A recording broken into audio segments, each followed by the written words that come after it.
Dans cette vidéo, nous allons parler de calendrier. L'objectif de cette vidéo est de comprendre comment fonctionnent les calendriers dans Crococlic afin de permettre à vos utilisateurs de prendre des rendez-vous avec vous depuis un calendrier en ligne.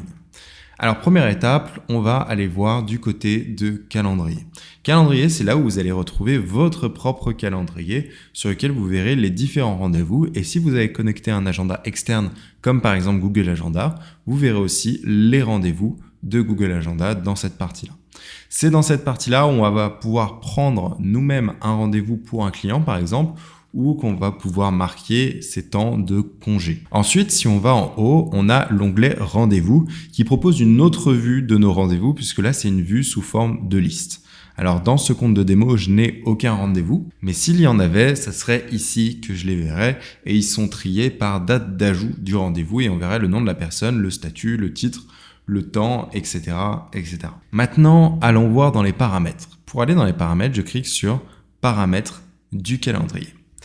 Tout d'abord, ce qu'il faut comprendre, c'est la logique Crococlic. En fait, sur Crococlic, là, on voit sur ce compte de démo, il y a 4 calendriers qui ont été créés.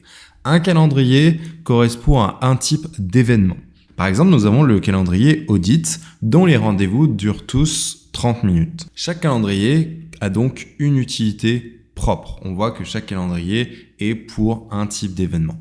Bien sûr, un calendrier peut être unique à votre utilisateur ou bien peut être partagé au sein de l'entreprise entre plusieurs utilisateurs. Puisque par exemple, pour cet audit, peut-être que 2 personnes de mon entreprise peuvent faire les audits et donc je peux assigner 2 personnes à ce type de calendrier. Lorsqu'on va paramétrer les disponibilités, il faudra donc faire attention à 3 paramètres. Le premier paramètre, c'est le paramètre de l'entreprise de manière générale. Par exemple, si on paramètre un fuseau horaire pour l'entreprise, eh bien c'est ce fuseau horaire qui par défaut sera sélectionné pour les plages horaires des différents calendriers. Ça, c'est le premier point. Le deuxième point auquel il faut faire attention pour les disponibilités, c'est les disponibilités du calendrier. Par exemple, sur ce calendrier Book Audit Result Call, si je vais dans Éditer, je peux aller ensuite dans Disponibilité et je vais voir que ce calendrier est disponible de 8h du matin jusqu'à 5h de l'après-midi, du lundi au vendredi.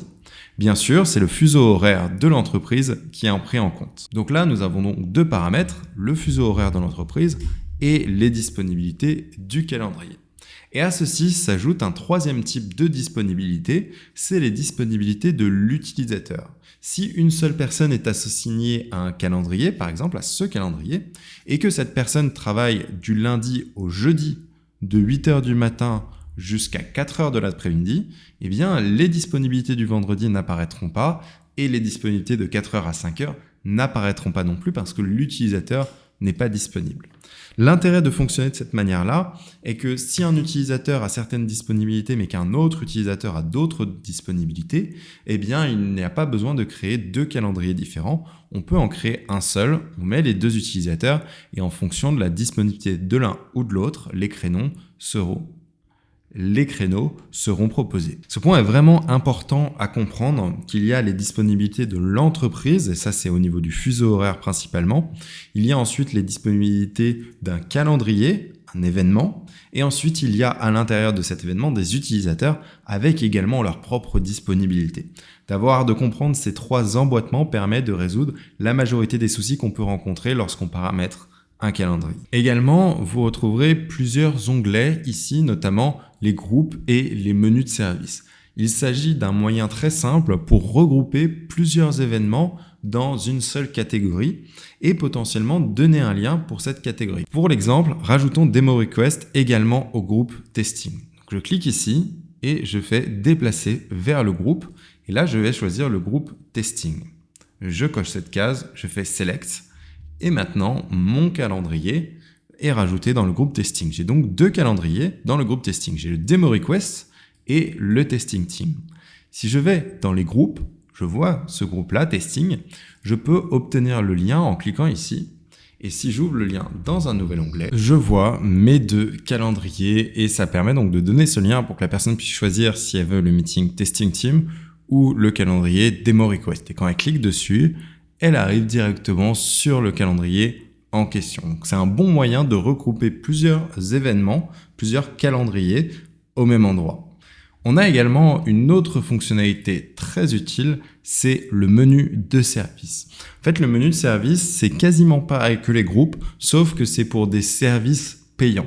En fait, quand vous allez créer un calendrier, et on verra ça dans les autres vidéos, on a plusieurs possibilités, les deux étant le plus utile étant le round robin pour les calendriers classiques et le service calendar lorsqu'on a besoin de vendre des services. Voilà, vous avez la vue d'ensemble des paramètres liés au calendrier. Comme on l'a vu, le plus important à retenir, c'est qu'il y a les disponibilités du calendrier, les disponibilités de l'utilisateur qui sont dans le profil de l'utilisateur et le fuseau horaire qui est lié à l'entreprise dans profil de l'entreprise.